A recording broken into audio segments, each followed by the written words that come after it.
Alhamdulillah Rabbil Alamin. Nahmaduhu wa nasta'inuhu wa nastaghfiruh wa na'udzu billahi min shururi anfusina wa min sayyiati a'malina. May yahdihillahu fala mudilla lahu wa may yudlil fala hadiya lahu.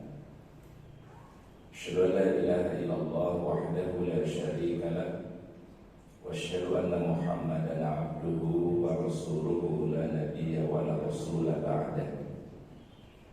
Allahumma salli wa sallim wa barik ala hadzal nabiyyil karim nabiyina Muhammad ibn Abdillah wa ala alihi wa ashabihi wa mawalah amma ba'du. Subhanallah walhamdulillah wa la ilaha illallah wallahu akbar wa la hawla wa la quwwata illa billahil aliyyil azim. Allahumma anta rabbi la ilaha illa anta khalaqtani wa ana 'abduka wa ana 'ala ahdika wa wa'dika mastata'tu. A'udzu bika min syarri ma sana'tu abu'u laka bi ni'matika 'alayya wa abu'u bi dzambi faghfir li fa innahu la yaghfiru dzunuba illa anta. Hadirin kaum muslimin rahimakumullah, alhamdulillah, marilah senantiasa kita memanjatkan puji dan syukur kepada Allah Subhanahu wa taala atas segala curahan rahmat-Nya, karunia dan kemuliaan-Nya kepada kita semua, terutama nikmat iman dan Islam, nikmat sehat dan kesempatan pada pagi hari ini kita bisa memenuhi panggilan Allah taala, melaksanakan salat subuh berjamaah dan kita lanjutkan dengan hadir di dalam majelis ilmu. Mudah-mudahan dulu kita di dalam kebaikan ini menjadi sebab ampunan Allah Subhanahu wa taala. Dan mudah-mudahan diangkatnya derajat kita dan di pagi hari ini kita dilimpahkan keberkahan oleh Allah Subhanahu wa taala. Amin. Salawat dan salam mari kita sampaikan kepada uswah hasanah kita, teladan kita mulia Rasulullah Muhammad sallallahu alaihi wasallam. Mudah-mudahan salawat dan salam kita untuk beliau kelak pada yaumul akhir kita mendapatkan syafaatul uzma.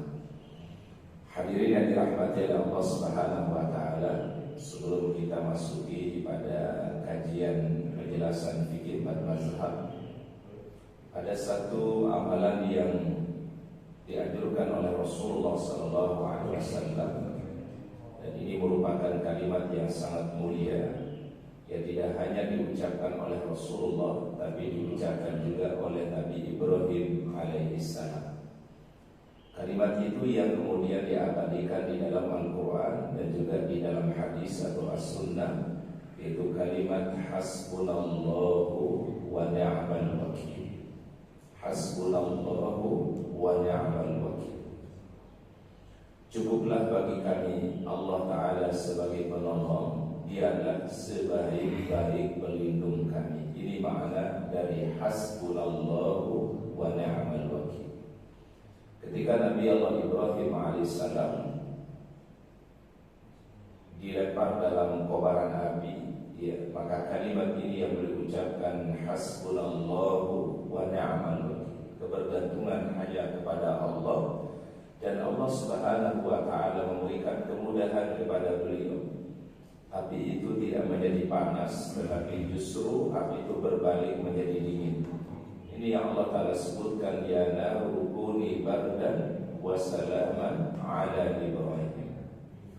Kemudian doa ini juga hasbunallahu wa ni'mal wakil dibaca oleh Nabi Muhammad sallallahu alaihi wasallam ketika beliau dan para sahabat diserang di dalam satu peperangan namanya Perang Khandaq atau Perang Ahzab. Maka kemudian Rasulullah sallallahu alaihi wasallam membaca kalimat hasbunallahu wa ni'mal wakil. Cukuplah Allah sebagai penolong kami, Dialah sebaik-baik pelindung. Kalimat ini menguatkan rasa tawakal kita kepada Allah, kebergantungan kita hanya kepada Allah Subhanahu wa taala. Hadirin dirahmati Allah Subhanahu wa taala, pada kesempatan pagi hari ini kita lanjutkan kajian kita dari penjelasan fikih mazhab. Kita membahas mengenai qiraatul Quran, bacaan Al-Quran di dalam salat. Ittafaqal ulama'u, ya, telah menjadi kesepakatan para ulama, ya, berarti baik Imam Abu Hanifah, Imam Malik, Imam Asy-Syafi'i dan juga Imam Al-Hambali. La tajuzu salatun bighairi qira'atin. Tidak boleh seseorang itu salat tanpa ada bacaan di dalamnya. Ada lagi.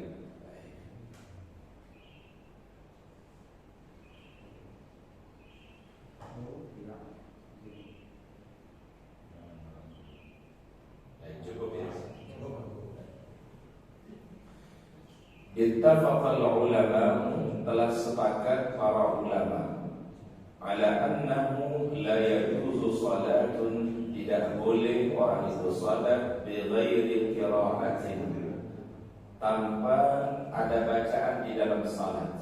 Jadi tidak boleh orang itu salat tanpa ada bacaan di dalamnya. Nanti bacaan itu ada dua kategori, ada yang hukumnya wajib, ada bacaan yang hukumnya sunnah, atau ada yang menjadi rukun, ada yang menjadi sunnah. La amdan wala sahwan, baik itu secara sengaja ataupun dalam keadaan lupa, maka mesti orang itu membaca bacaan di dalam salat. Illa syai'an ruya an Umar, kecuali ada sesuatu yang diriwayatkan dari Umar bin Khattab radhiyallahu anhu, annahu shalla fa nasiya al-qira'ata, bahwasannya beliau salat dan beliau lupa bacaan dalam salatnya. Mungkin dia lewatkan untuk membaca surat setelah Al-Fatihah. Faqila lahu fi zalika, lalu dikatakan di dalam hal itu kata para ulama, kaifa kana ruku' was sujud, bagaimana bacaan di dalam ruku' dan bacaan di dalam sujud. Faqila hasanun, maka dikatakan itulah sesuatu yang baik. Berarti membaca bacaan di dalam ruku' atau membaca bacaan dalam sujud adalah sesuatu yang baik. Faqala, dan sebagian ulama berkata la ba'sa, ya, la ba'sa itu artinya tidak ada masalah atau tidak mengapa juga kalau orang tidak membaca bacaan di dalam ruku' dan di dalam sujudnya. Karena hukum bacaan di dalam ruku' dan sujud hukumnya adalah sunnah, ya. Wa huwa haditsun gharibun indahum, itulah hadis yang gharib, ya. Ini hadis gharib ini adalah hadis yang perawinya cuma satu orang saja, Pak. Namanya dalam ilmu hadis namanya hadisun gharib, ya, hadis yang gharib, perawinya dari sahabat cuma berapa? Cuma satu orang saja. Adakhalahu Malik fi Muwattahi fi ba'd riwayat, telah dimasukkan oleh Imam Malik di dalam kitab beliau namanya Muwatta pada sebagian riwayat. Wa illa syai'an ruya an Ibnu Abbas, dan ada juga riwayat dari Ibnu Abbas annahu la yaqra'u fi salati sir, bahwasanya dia tidak membaca pada salat sir, yaitu pada salat zuhur dan juga pada salat asar. Wa annahu qala, dan dia meriwayatkan, Ibnu Abbas meriwayatkan, qara'a Rasulullah sallallahu alaihi wasallam bi shalawatin wa sakata fi ukhra, adalah Rasulullah SAW membaca di dalam salat-salat itu dan beliau diam pada salat-salat yang lain. Berarti di sini dipahami ada salat jahriyah, ada salat sirriyah. Jahriyah berarti adalah salat yang terdengar suara bacaannya. Salat sirriyah berarti adalah salat yang tidak terdengar bacaannya. Zuhur, asar sirriyah, maghrib, isya dan subuh berarti apa? Jahriyah. Jadi jahar itu artinya keras atau mengeraskan suara, ya. Oleh karena berarti para jemaah ketika kita salat, ya, ketika salatnya memang jahriyah, ya, berarti di salat maghrib, isya dan subuh, makmum pun juga juga ketika membaca bacaan itu adalah bacalah secara jahar. Tapi bagi makmum tentu jaharnya makmum dengan jaharnya imam berbeda. Ya Pak ya? Jaharnya makmum dengan jaharnya imam berbeda. Ya. Jadi jangan sampai dibaca bacaan itu di dalam mana? Di dalam hati, tapi dibacalah secara jahar. Tapi tingkat jaharnya makmum dengan imam itu berbeda.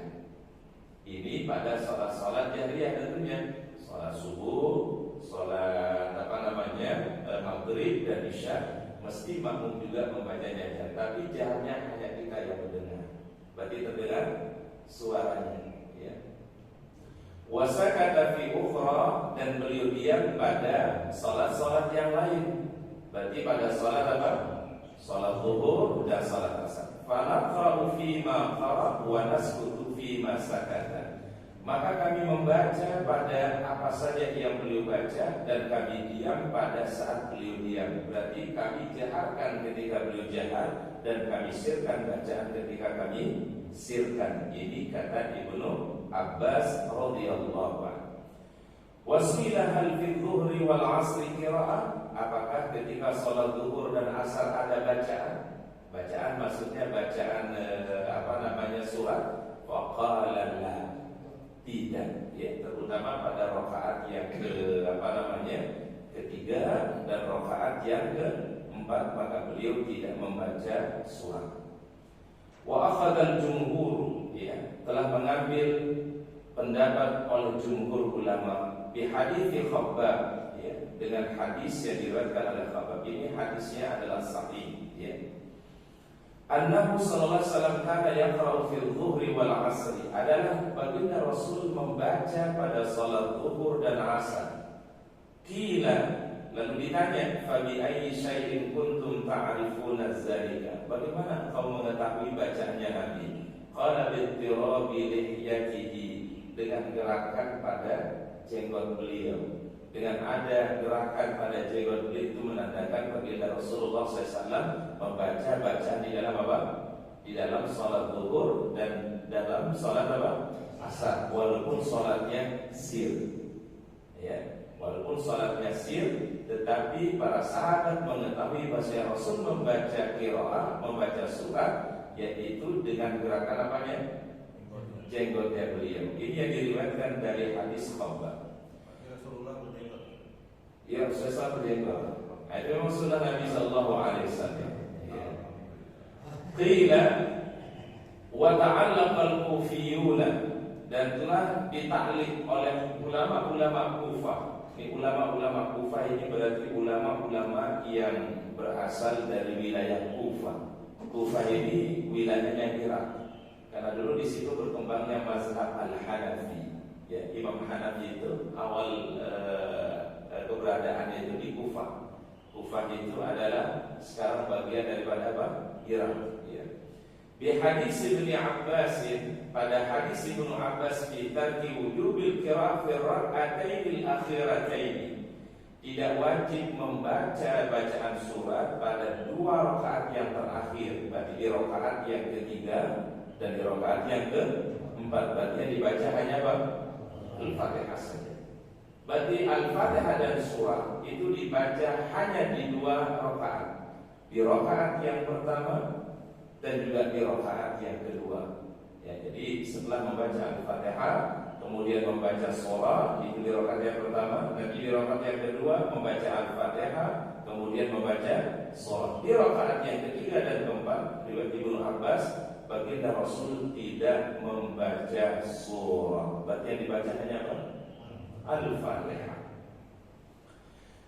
Lisiwai salatil jahri was sirri fi sukutin Nabi fi hadaini rak'ataini, karena samanya salat jaharnya Nabi dan salatnya sirnya Nabi pada saat beliau diam pada dua rakaat yang terakhir. Berarti Rasul hanya membaca Al-Fatihah, baik di salat yang jahar ataupun di salat sir. Dan ini mungkin yang kita banyak praktekkan di mazhab Syafi'iyah.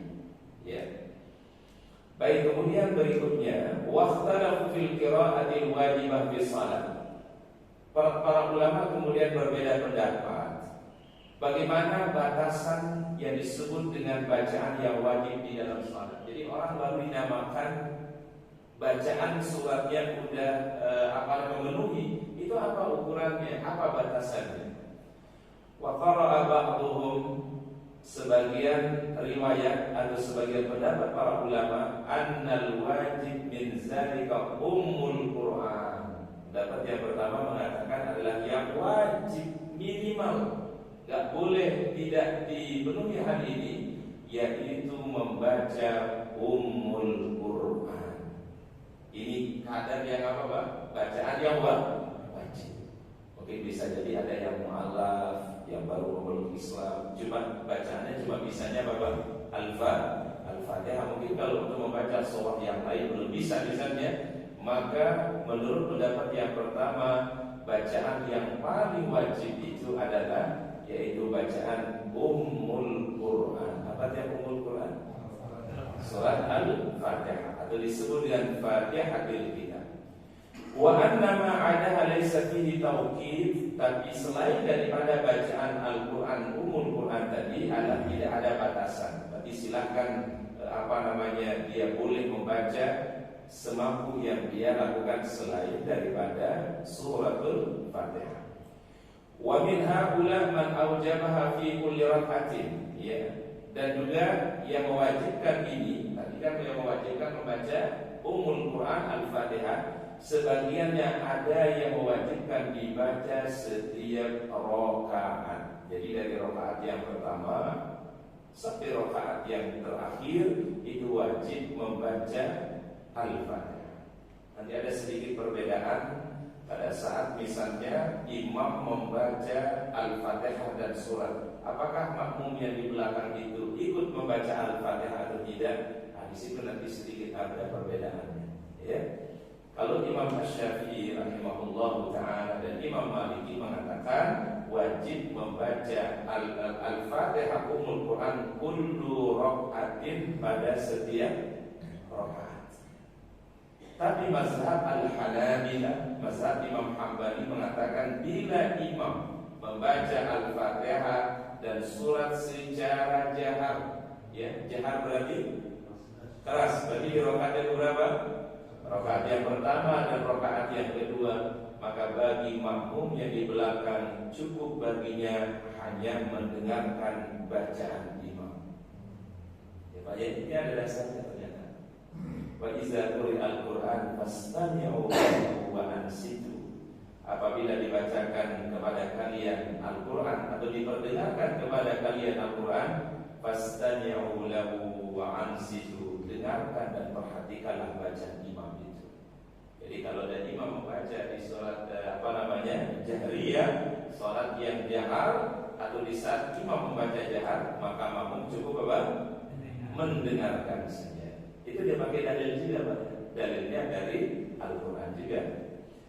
Wa minhum man aujabaha fi rak'atin minas salat, sebagiannya ada yang mewajibkan bacaan itu cukup hanya pada satu rakaat saja. Berikutnya adalah hukumnya sunnah, ya. Wa bil awwali qala Asy-Syafi'i, dengan pendapat yang pertama tadi itulah yang menjadi pendapat daripada Imam Asy-Syafi'i. Berarti salat itu adalah membaca Ummul Quran fi kulli rak'atin, pada setiap rakaat, dari rakaat yang pertama sampai rakaat yang terakhir. Kecuali mazhab siapa tadi, Pak? Mazhab Hambali. Hambali itu ada Imam Hambali Ahmad bin Hanbal, itu kalau imam membaca jahar, maka makmum yang di belakang cukup mendengarkan saja. Berarti nanti makmum hanya membaca Al-Fatihah itu di dua rakaat yang terakhir, ya, di rakaat yang ketiga dan rakaat yang keempat. Ini kalau statusnya jadi makmum, ya. Kemudian kalau di maghrib tentu hanya membaca Al-Fatihah di rakaat yang ketiga saja.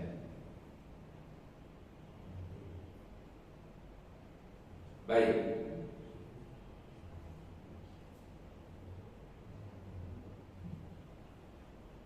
Kita lanjutkan. Wa qad ruwiya anhu annahu in qara fi rak'atayn min ar-rubi' ajza'u. Kalau seseorang membacanya membaca Al-Fatihah tadi fi raka'ataini minar rubaiyah, pada 2 rakaat pada salat rubaiyah, ajza'atuhu, maka itu sudah cukup baginya.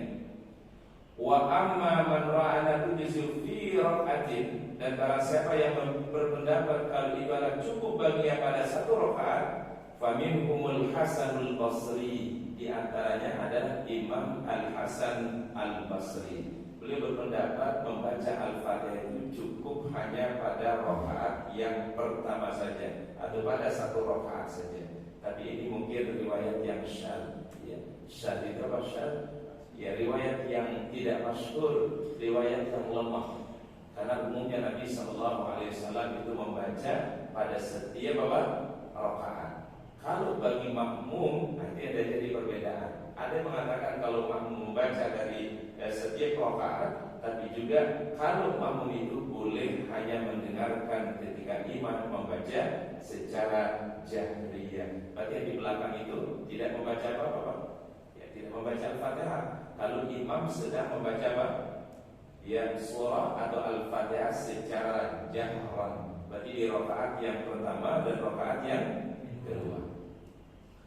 Wa ammal Abu Hanifah, adapun Imam Abu Hanifah, fal wajib indahu, ukuran yang wajib baca dalam salat adalah innama huwa qiraatul Quran, ay ayatin ittafaqat an tuqra. Silakan dia memilih ya dari ayat-ayat yang ada di dalam Al-Qur'an.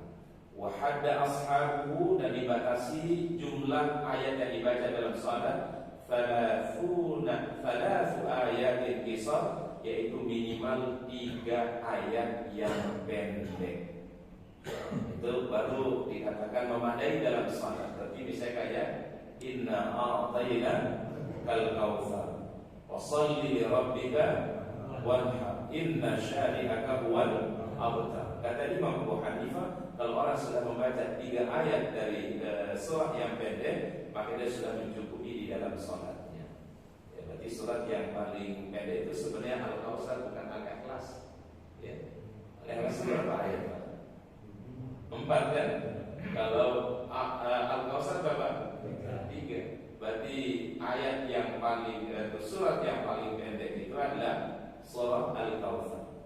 Tapi ada ayat yang paling panjang, bukan surah yang paling panjang, ayat yang paling panjang, yaitu ayat Hudain. Ya, ayat yang terkait tentang apa?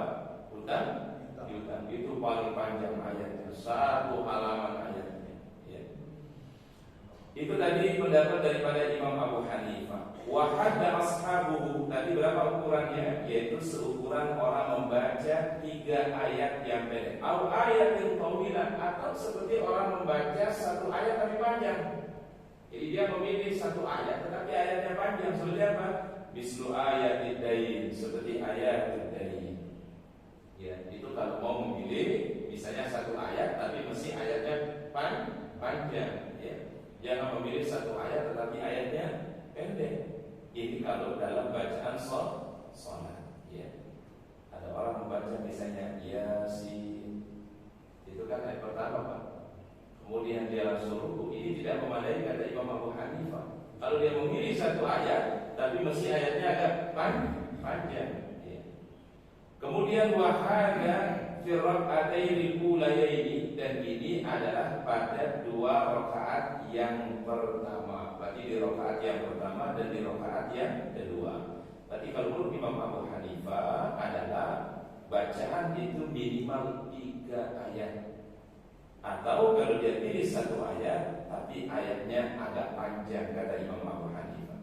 Wa ammal fil akhirataini fa yustahabu indahu tasbih. Tetapi menurut Imam Abu Hanifah, pada 2 rakaat yang terakhir yustahabu indahu tasbih fihi ma dunal qiraah, maka dianjurkan bagi beliau membaca tasbih. Jadi kalau kalau di dalam mazhab Abu Hanifah, pada rakaat yang ketiga dan keempat setelah membaca Al-Fatihah boleh ditambah dengan kalimat Subhanallah walhamdulillah wa la ilaha illallah wallahu akbar, atau kalimat-kalimat tasbih, atau Subhanallah wa bihamdihi subhanallahil azim. Ini yang disampaikan oleh Imam Abu Hanifah. Wa bihi qala al-Kufiyun, dan itu menjadi pendapat orang-orang Kufah. Karena memang Abu Hanifah itu adalah mazhab yang berkembang di mana, Pak? Di wilayah Kufah, ya.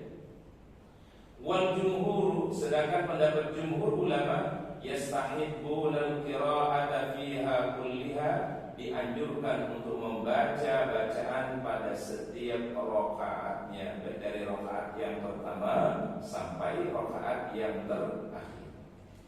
Wasabab fi hadzal ikhtilaf. Nah, ini apa sebab perbedaan para ulama tadi? Kok sampai banyak pandangan-pandangan para ulama, ya? Ini tentu ada riwayatnya dan sebab perbedaannya.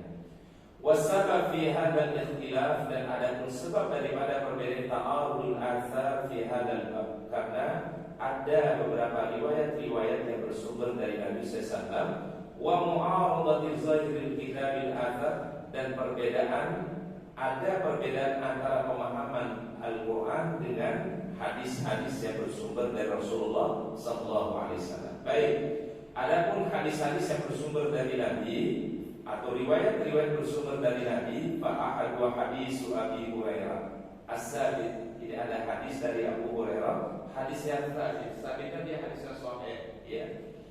Anna rajulun dakhala al-masjid, ya, di masa Rasul ada seorang laki-laki masuk masjid. Fasalla, lalu dia salat. Thumma ja'a fasallama 'ala nabi, kemudian dia datang menghampiri Nabi dan mengucapkan salam kepada Nabi. Faradda 'alaihi salam, kemudian dia dijawab salamnya oleh Nabi. Wa qala irji fasalli fa innaka lam tusalli, ulangi salatmu karena engkau belum dalam keadaan apa? Salat. Fasalla thumma ja'a famara birujuk, dan disuruh lagi ulangi salatnya. Fa'ala zalika salasa marratin, dia ulangi hal itu sampai 3 kali. Jadi salat pertama salam, ditegur sama Nabi, salatlah engkau belum dalam keadaan salat. Salat lagi yang kedua, ditegur lagi sama Nabi, salatlah karena engkau belum dalam keadaan apa? Salat. Salat lagi yang ketiga, ditegur lagi oleh Nabi SAW, salatlah engkau belum dalam keadaan apa? Salat. Ini riwayat yang bersumber dari sahabat yang mulia, yaitu Abu Hurairah radhiyallahu. Kemudian Nabi bersabda, "Wallazi ba'atsaka bil-haqq ma ahsana ghairi." Ya Rasul, cuma ini tata cara salat yang aku paham, enggak tahu cara yang lain ya Rasulullah. Faqala Nabi SAW, lalu Nabi SAW bersabda, "Idza qumta ila sholati fa asbighil wudu'a." Apabila engkau salat, maka sempurnakan apa? Wudu. Tsumma istaqbilil qiblat, kemudian arahkan wajahmu ke arah kiblat. Fakabbir, lalu lakukan takbir apa?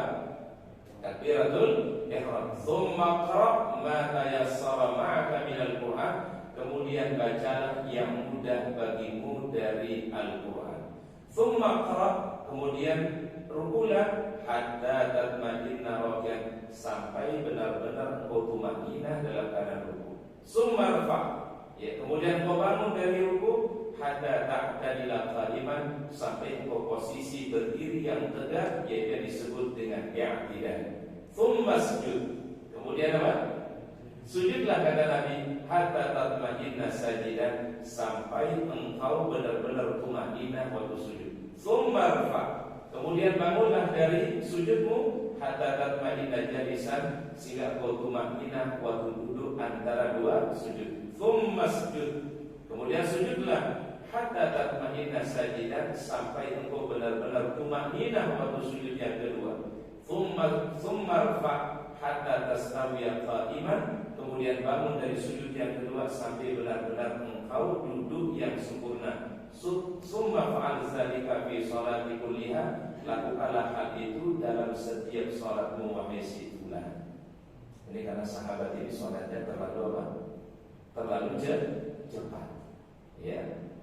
Maka ditegur oleh Nabi SAW karena tidak ada tumaninah, dan nyaris bacaannya mungkin adalah bacaannya tidak memperhatikan daripada aturan-aturan yang telah ditetapkan oleh Rasulullah SAW.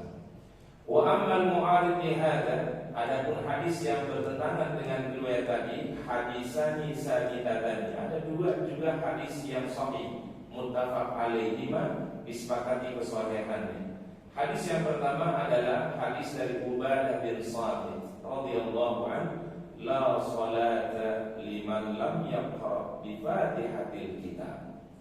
Tidaklah sah satu salat bagi yang tidak membaca apa? Fatihatil kitab, itu salat apa? Al-Fatihah. Wa hadis Abu Hurairah aidan, dan juga hadis Abu Hurairah, man shalla salatan lam yaqra fiha bi ummil Qur'an fahiya khidajun. Barang siapa yang sholat tapi tidak membaca di dalamnya Ummul Quran. Ummul Quran berarti apa? Suratul Fatihah, maka dia kurang sabda Nabi. Artinya sholatnya tidak sempurna, atau bisa jadi sholatnya tidak diterima oleh Allah. Sehingga para ulama fikih itu menjadikan bacaan Al-Fatihah ruknun min arkanis salat. Jadi salah satu rukun di dalam salat adalah bacaan apa? Al-Fatihah. Jadi misalnya Pak, ada orang yang hanya membaca dari rakaat pertama sampai rakaat yang terakhir Al-Fatihah, boleh Pak? Boleh. Karena ini ukuran yang paling minimal yang dijelaskan oleh Rasulullah SAW. Mungkin ada orang yang membaca hanya Al-Fatihah saja, maka itu sudah mencukupi dalam salatnya. Tapi kalau dia tidak baca Al-Fatihah, kata Rasul, khidaj. Khidaj di dalam bahasa Arab artinya nuksan. Nuksan itu artinya berkurang, kurang nilai salatnya. Bahkan bisa menjadi salatnya apa? Tidak sah, karena tidak membaca Ummul Quran, tidak membaca yaitu suratul Fatihah. Wa hadisu Abi Hurairah al-mutaqaddim zahiri izin al-qira fi salat la tayassara min al-Quran. Kalau kita perhatikan hadis Abu Hurairah tadi, yaitu bacaan yang mudah di dalam Al-Quran itu sudah mencukupi di dalam salat. Wa hadis Ubadah wa hadis Abu Hurairah as-sani yang tadi annahu syartun fi salat. Sedangkan hadis Abu Ubadah dan hadis Abu Hurairah ini adalah mengatakan Ummul Quran, yaitu surat Fatihah syartun fi salat, itu syarat sahnya salat. Kalau hadis Abu Hurairah yang pertama itu seakan-akan ya udah baca nafas saja boleh. Ya tadi yang diceritakan sahabat yang sholatnya begitu cepat, tidak ada tumanina. Bisa jadi kata para ulama itu mungkin bacanya bukan Al-Fatihah, mungkin hanya membaca hal yang sama di dalam zikir yang menyamai daripada Al-Fatihah. Maka itu adalah bertentangan dengan dua hadis yang diriwayatkan dari Ubadah bin Samit dan juga dari Abu Hurairah radhiyallahu anhu. Wa hadis Abu Ubadah wa Abu Hasan yang tadi anna ummul Quran syartun fi salat. Berarti baca Al-Fatihah itu menjadi apa? Syarat sahnya salat. Wa zahiru qaulihi ta'ala, adapun ayat yang disebutkan oleh Allah Ta'ala, faqra'u ma tayassara minhu, bacalah apa yang mudah darinya. Hunya kita perhatikan Pak, hu domir di sini apa ya? Ma tayassara minhu, hunya kembali kepada Al-Quran. Bacalah apa yang mudah dari Quran. Yang itu hadis Abu Hurairah mutaqaddim, dan itulah yang menguatkan daripada hadis Abu Hurairah radhiyallahu anhu, bahwasanya adalah minimal yang mudah bagi seseorang adalah qiraatul Fatihah, membaca surat apa? Al-Fatihah. Wal ulama al-mukhtalifuna fi hadhihi al-masailiyah imma an yakuna dhahabu fi ta'wil hadhihi al-ahadits madhhab al-jam'i, ada yang menggabungkan dari riwayat-riwayat tadi, wa imma an yakuna dhahaba mazhab at-tarjih, atau ada yang menguatkan ya dalil yang satu daripada dalil yang lain. Wa ala kilal qaulaini yutasawwaru hadzal ma'na. Tapi dua pendapat ini atau dua riwayat ini bisa menggambarkan daripada apa yang menjadi penjelasan daripada riwayat hadis Nabi sallallahu alaihi wasallam tadi. Berarti minimal adalah yang disebut dengan ma tayassara minal Quran itu adalah suratul Fatihah. Itu yang disepakati maknanya oleh para ulama. Berarti orang kalau sholat hanya membaca Al-Fatihah saja itu sudah cukup baginya. Tapi bila lebih ditambahkan itu lebih afdal. Seperti misalnya di rakaat yang pertama dia baca Al-Fatihah dan surat, rakaat yang kedua dia baca Al-Fatihah dan surat, lalu nanti di rakaat yang ketiga dan keempat hanya membaca apa? hanya membaca Al-Fatihah saja. Dan ini mungkin yang umum diamalkan oleh oleh kita semua. Ya. Baik, kemudian berikutnya mungkin Ustaz akan lewatkan ini, ya. Karena ini panjang penjelasannya, Pak. Kita lanjutkan bahasan berikutnya. Ma yaquluhu fi ruku'i was sujud. Apa yang dibaca oleh seseorang waktu ruku' dan waktu sujud. Ittafaqal jumhur, sepakat jumhur ulama, ala man'il qira'atil Qur'an fi ruku'i was sujud. Dilarang orang membaca Quran waktu ruku' dan waktu sujud. Ya, dilarang orang membaca Al-Quran di waktu ruku' dan juga di waktu sujud. Misalnya kita lagi ruku', Pak, tidak boleh membaca Tabarakalladzi biyadihil mulku wa huwa ala kulli syai'in qadir. Tidak boleh. Atau waktu sujud kita baca misalnya Alhamdulillahilladzi anzala ala 'abdihil kitaba wa lam yaj'al lahu 'iwaja. Tidak boleh dibaca di waktu ruku' dan di waktu sujud. Dan ini menjadi kesepakatan para jumhur ulama. Li hadis Ali bin Zalika, berdasarkan riwayat dari sahabat yang mulia Ali bin Abi Thalib radhiyallahu anhu. Ini Ali ini siapa, Pak? Ali ini tidak hanya sahabat Nabi, tetapi juga adalah menantu baginda Nabi. Namanya Ali bin Abi Thalib. Dari Ali inilah kemudian Rasul mendapatkan cucu kesayangan. Namanya Al-Hasan wal Husain radhiyallahu anhuma. Semoga Allah meridai keluarga Rasulullah sallallahu alaihi wasallam. Ya, sampai diceritakan dalam sebuah kisah, Pak. Rasul itu sedang berkhutbah di atas mimbar. Dari kejauhan cucu beliau lari, Pak. Ya, dua orang ini, Pak, namanya Al-Hasan wal Husain radhiyallahu anhuma. Maka kemudian Masya Allah, apa yang dilakukan Nabi SAW, beliau turun dari mimbar dan menyambut kedatangan daripada cucu beliau. Dipeluk sekejap-kejapnya Nabi SAW. Kemudian beliau melanjutkan khutbah. Ini Masya Allah, sampai khutbah saja beliau putus sejenak hanya untuk menyambut siapa, Pak? Al-Hasan wal Husain radhiyallahu anhu. Dan beliau memberikan pujian kepada cucu beliau. Apa kata beliau? Dua cucuku inilah yang menjadi sayyidah syababi ahli jannah, yaitu pemimpin pemuda-pemuda yang masuki al-jannahnya Allah Subhanahu wa ta'ala. Bahkan beliau satu ketika pernah memeluk Al-Hasan radhiyallahu anhu. Apa kata beliau? Sesungguhnya cucuku inilah yang nanti akan mendamaikan di antara kaum muslimin. Itu terucap semasa itu, Pak. Dan itu terjadi ketika kaum muslimin ada konflik, ya, setelah terbunuhnya Utsman bin Affan. Kan umat Islam atau kaum muslimin terbagi dua, coba. Ada kubunya Ali bin Abi Thalib dan ada kubunya Muawiyah radhiyallahu anhu. Bahkan terjadi satu pertikaian di masa itu, ya, ribuan kaum muslimin yang menjadi korbannya, Pak. Ya, kubu Muawiyah dan kubu siapa? Kubu Ali bin Abi Thalib. Dalam satu peperangan namanya, yaitu perang Siffin namanya, ya. Dan ini adalah memang perbedaan pandangan itu kalau sudah, karena waktu itu Ali jadi pemimpin, Pak.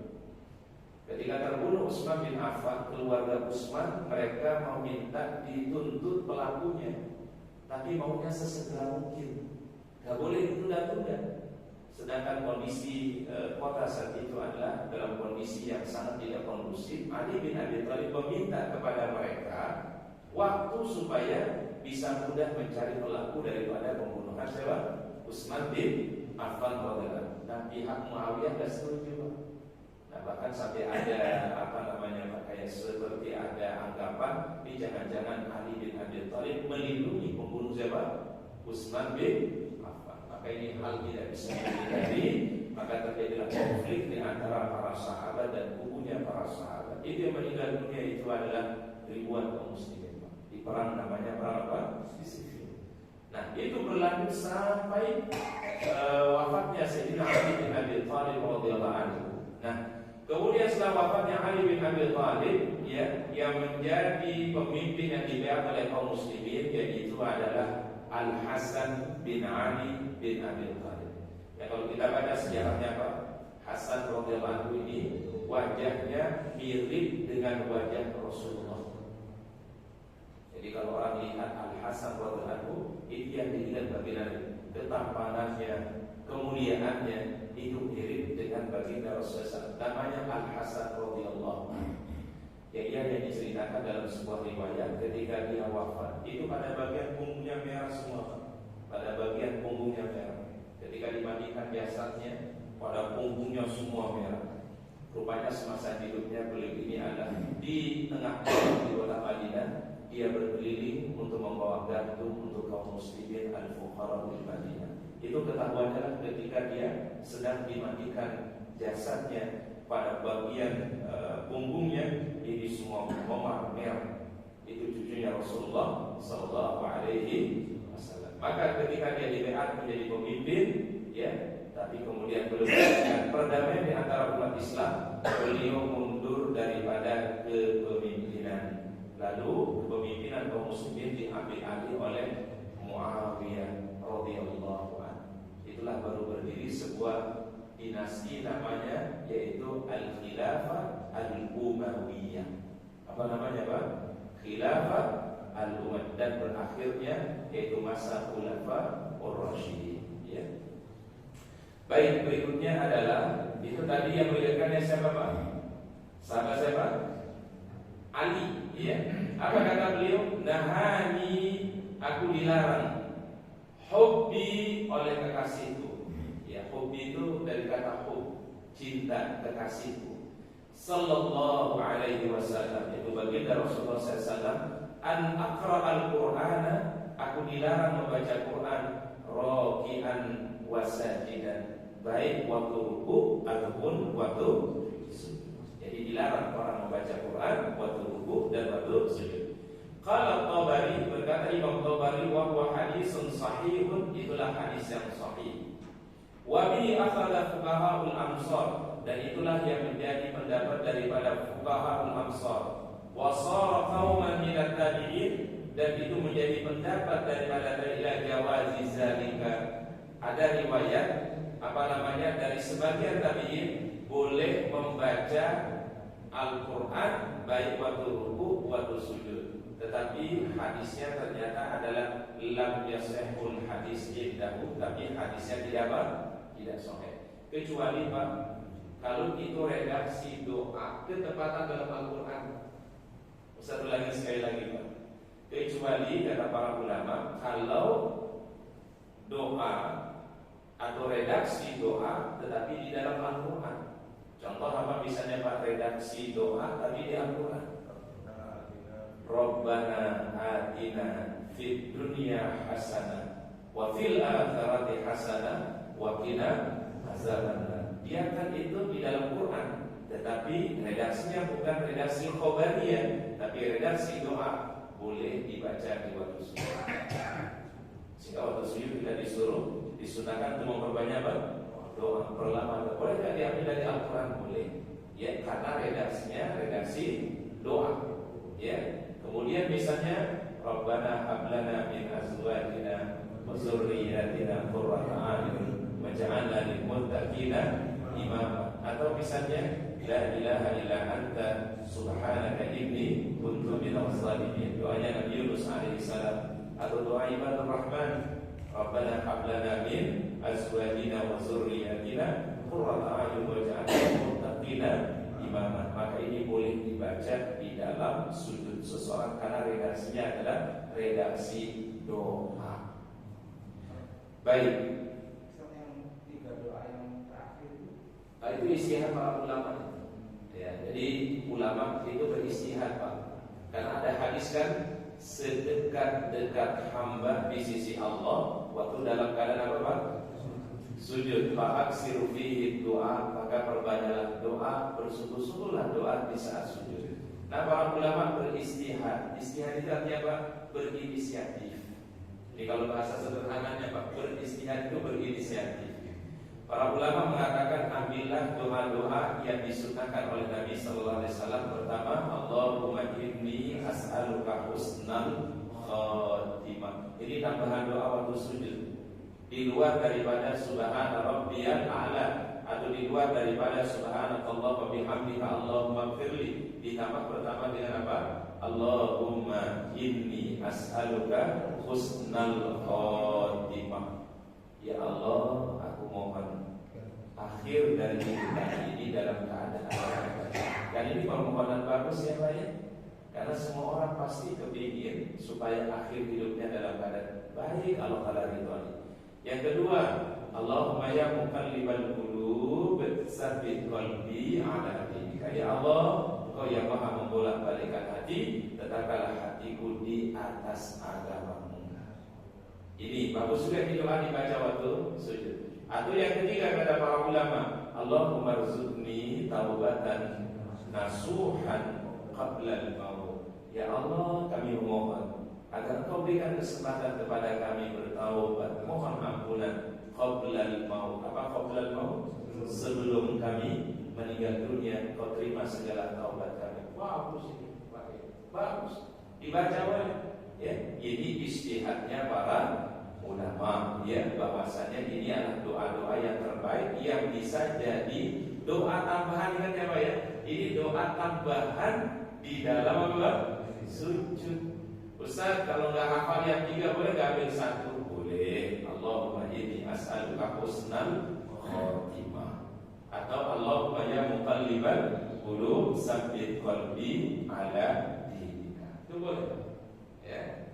Atau tadi redaksi doa yang ada di dalam Al-Qur'an, Bu.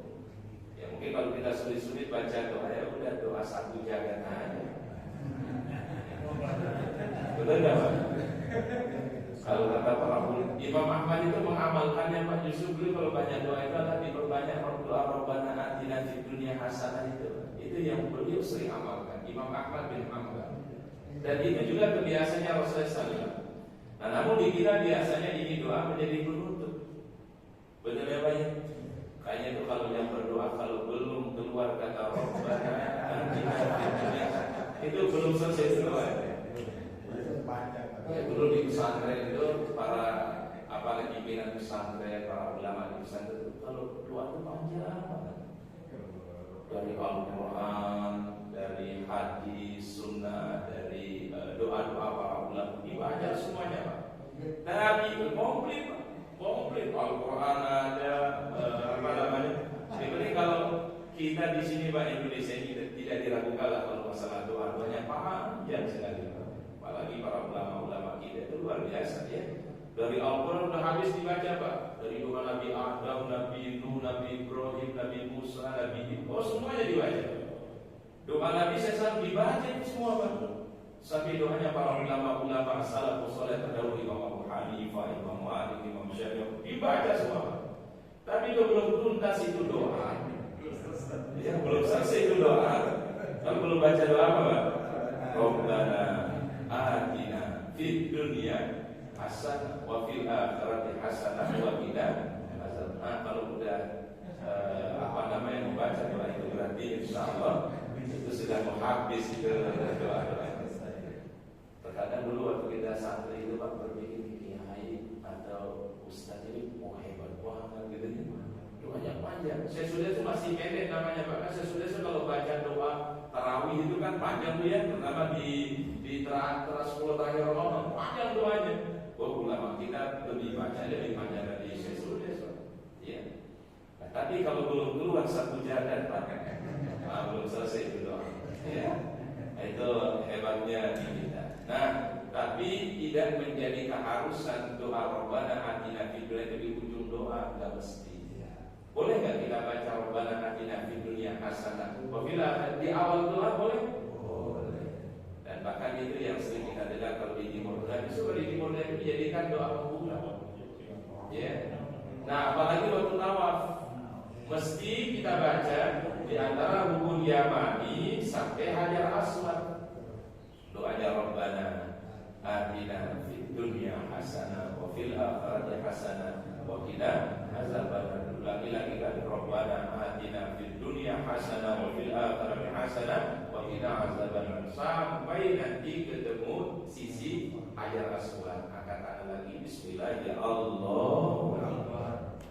Tapi di sisi Ka'bah yang lain bebas bacanya Pak. Ya. Adapun kok Ustaz kalau dikasih di bantuan buku manasik haji atau umrah itu kok ada doa-doa putaran pertama, putaran yang kedua, putaran yang ketiga. Itu sebenarnya doa dikumpulkan oleh para ulama dari doa-doa Al-Quran dan As-Sunnah. Ya, nanti putaran yang pertama baca ini, putaran yang kedua baca ini, putaran yang ketiga ini, sampai putaran yang ketujuh. Tapi ini tidak mesti, tidak harus. Mau dibaca silakan. Kalau kita mau pilih baca yang lain juga boleh. Ya terkadang tuh doanya panjang-panjang. Pembimbing aja belum tentu hafal. Kita membimbing aja itu belum hafal. Itu soalnya kumpulan doa-doa dari Al-Quran dan As-Sunnah, Pak. Itu doakan ada itu kan. Kalau di manasik itu kan ada yang Pak. Lah orang Arab aja saya perhatikan Syekh Saudi itu Pak, kalau dia bimbing ada diperhatikan kalau di Mekah itu Pak, itu ada yang membimbing secara khusus. Mungkin dia kayaknya orang penting kali ya Pak ya. Itu dibimbing oleh seorang Syekh Pak, Syekh di Masjidil Haram. Dia baca itu doa Pak. Ya. Dan orang Arab Saudi aja ya Syekh aja itu masih belajar Pak. Apalagi kita yang pembimbing yang bukan orang Arab gitu ya Pak. Itu beliau itu sambil baca, dia baca, dia keliling, mendampingi gitu Pak. Nah, itu bukan satu keharusan Pak. Nah, terkadang dia mau umrah itu gini Pak, sudah stres, sudah pusing sebelum berangkat. Karena kenapa? Ya dipikirkan itu tadi hafal doang. Nah, makanya kami itu selalu ingatkan jamaah kalau membimbing itu bapak ibu-ibu, kalau mau berangkat tidak usah dipikirkan masalah doa. Kalau memang bisa dibaca, bisa dihafal, alhamdulillah. Bila tidak sempat, silakan baca yang mudah. Mata ya salah. Apa yang mudah? Kita baca subhanallah, alhamdulillah, wa la ilaha illallah, wallahu akbar. Boleh enggak, Pak? Boleh. Baca istighfar boleh enggak? Boleh. Bersalawat boleh. Baca Quran boleh. Karena akan mudah. Ya, kalau mengalami kesulitan. Ya. Nah, itulah problemnya jamaah di kita Pak, berangkat yang dipikirkan itu tadi. Stres sama doanya. Duh, apalagi kalau lihat buku panduan itu kan, lewat sisi ini ada doanya, lewat sisi ini ada doanya. Itu memang mungkin kita harus nonton kepada para ulama. Para ulama itu kenapa menyusun doa-doa itu? Supaya orang itu disibukkan dengan zikrullah. Disibukkan dengan apa? Zikir kepada Allah. Karena kalau nggak dikasih himpunan doa dan zikir tadi Pak, udah nanti dia tidak melakukan sesuatu yang positif selama dalam keadaan apa? Dalam keadaan apalagi ada hadis yang berbunyi gini Pak, perbedaan antara sholat dan tawaf. Kalau sholat itu adalah tidak boleh berbicara, kalau tawaf boleh berbicara. Itu kan kata Rasulullah Pak. Orang awam kalau memahami hadis ini, bahaya Pak. Bahaya Pak. Ya, paham maksud Ustaz Pak? Kan Rasul mengatakan bedanya antara salat dan tawaf. Salat la yatakallam, enggak boleh bicara, tetapi kalau tawaf boleh apa? Bicara, ngobrol boleh. Orang kalau memahami secara tekstual ini hadis, makanya dilakukan Pak dari tawaf pertama sampai tawaf terakhir ngobrol terus. Kapan waktu berzikir, kapan waktu berdoa, kapan waktu dia untuk bermuhasabah, enggak sempat ya. Nah ini mungkin asbabnya para ulama itu mengumpulkan doa-doa dari Rasulullah, mengumpulkan doa-doa dari Al-Quran, dibaca di putaran pertama, putaran kedua, putaran ketiga sampai putaran yang ke-7. Tapi sekali lagi ini bukan hal yang wajib. Yang wajib atau yang utama itu dari rukun yamani sampai hajar aswad. Nah kalau kita naik di Bukit Safa, itu yang paling utama membaca Al-Quran.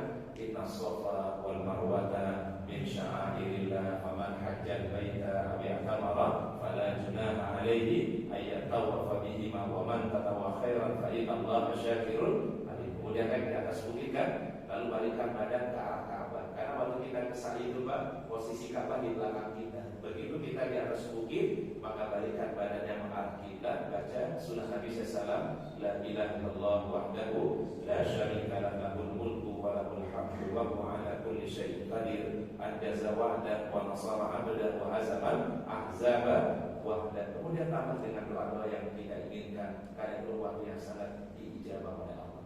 Kemudian kapan Rasul yang paling utama baca doa buat pada bilang hijau? Bapak-bapak itu disuruh untuk lari kecil, namanya rondo. Apa dibaca? Rabbighfir warham wa'fu wa taqarram wa tajawaz amma ta'lam innaka antallahul azizul akram. Ada bedanya. Rabbighfir warham innaka antal azizul akram. Kalau orang Arab Pak main zigzag ya kalau lari Pak. Saya anak muda Arab itu Pak kalau lagi sahih itu Masya Allah. Orang kan biasa lari ke depan itu, kalau dia larinya apa? Kanan, kiri. Saking apanya Pak? Saking semangatnya. Itu larinya bukan lari lurus ke depan, tapi larinya apa Pak? Zigzag. Ya. Sunnah Nabi SAW itu orang itu sembari lari ke kiri. Kemudian berikutnya silakan baca doa-doa yang kita pahami, yang kita mudah, mau zikir, mau baca doa, istighfar dan seterusnya. Jadi artinya Pak, ada doa memang yang sudah dikasih standar oleh Nabi SAW. Kalau yang lainnya itu adalah istihadnya para ulama. Termasuk dari pengimam itu ada waktu sujud apa bacanya? Allahumma inni as'aluka husnal khatimah. Allahumma ya muqallibal qulub tsabbit qalbi ala dinika. Itu istihad ulama, bukan bersumber langsung dari siapa? Rasulullah sallallahu alaihi wasallam. Tapi istihadnya ulama, bacalah doa waktu dalam keadaan apa? Waktu sujud. Masih ada waktu? Hadis, Masya Allah. Ya. Baik, wallahu a'lam bishawab. Sepertinya ada pertanyaan di kolom chat ini. Ada pertanyaan?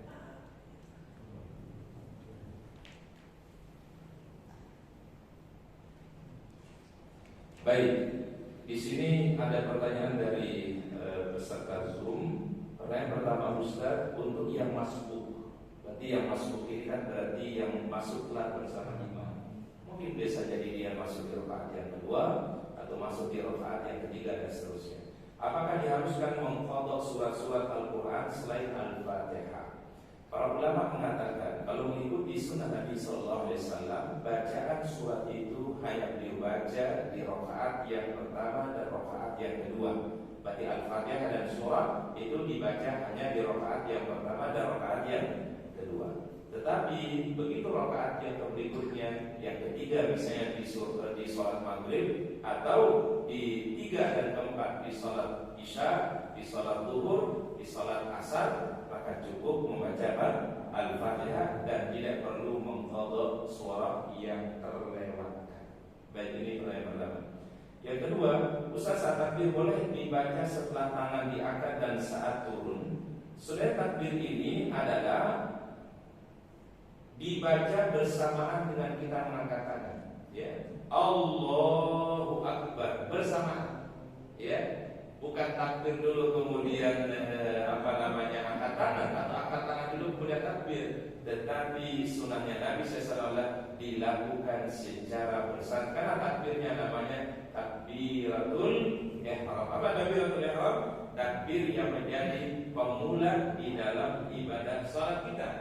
Maka kalau orang itu adalah melakukan takbir yang pertama, maka itu menandakan dia sudah masuk dalam salat, dan apa saja di luar salat itu menjadi hukumnya haram. Makanya namanya takbiratul ihram. Sama kayak kita umrah Pak atau haji, labbaik Allahumma umratan. Begitu kita baca niat ini, maka berarti semua larangan selain daripada perbuatan yang terkait dengan umrah hukumnya haram. Contoh, motong kuku jadi nggak boleh, motong rambut jadi nggak boleh, bercampur suami istri hukumnya jadi nggak boleh. Kemudian kalau laki-laki tidak boleh menggunakan apa? Topi, peci dan seterusnya, tidak boleh menggunakan pakaian yang berjahit. Itu bila sudah membaca niat. Tapi sebelum itu hukumnya apa? Boleh. Tapi begitu membaca niat labbaik Allahumma umratan, ini namanya berihram. Jadi bukan cuma pakai pakaian ihramnya saja Pak, tapi dia pakai pakaian ihram dan sudah membaca niat. Maka itu mengharapkan segala sesuatu yang di luar daripada rangkaian ibadah umrah. Makanya ada namanya larangan selama berihram. Betul tak? Kapan dia akan sah lagi Ustaz? Kapan dia boleh lagi? Nanti apabila sudah tahallul, cukur rambutnya, maka itu sudah sah. Lagi kembali dia hal yang tidak boleh tadi kembali menjadi hukumnya boleh. Ya, wallahu a'lam bishawab. Baik, ada pertanyaan yang lain? Cukup ya. Baik, mungkin ini bisa kita kaji. Mari kita akhiri. Subhanallah wa bihamdika, asyhadu an la ilaha illa anta, astaghfiruka wa atubu ilaik. Assalamualaikum warahmatullahi wabarakatuh.